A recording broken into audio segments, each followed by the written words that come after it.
లెక్కనే మంచిగా చూసుకుంటా. మీరు ఏం రంది పడకుర్రి, ఆఫీస్ కి జాగ్రత్తగా వర్రి, టయానికి తినుర్రి. సరేనే నేను పోయేస్తా మరి. సరే అమ్మా.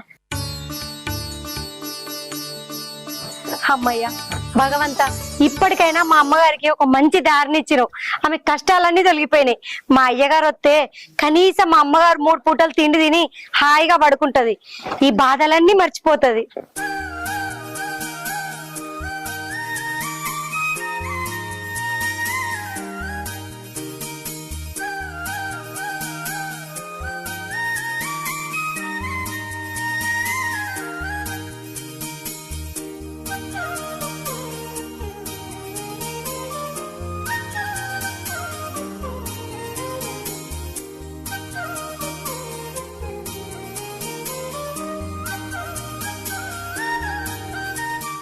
మాలతి, ఎటు పోతున్నావు?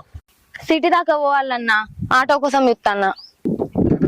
ఆటో కోసం చూస్తే ఇలా పోలేవు గాని నేను అటు సైడే పోతున్నా, నేను పిలుస్తాపా. లేదన్నా, ఆటో వస్తే ఆటో ఎక్కి పోతా. చెల్లే, నేను అడిదికే పోతున్నా, మొహమాటం ఎందుకు? దా దిస్తా.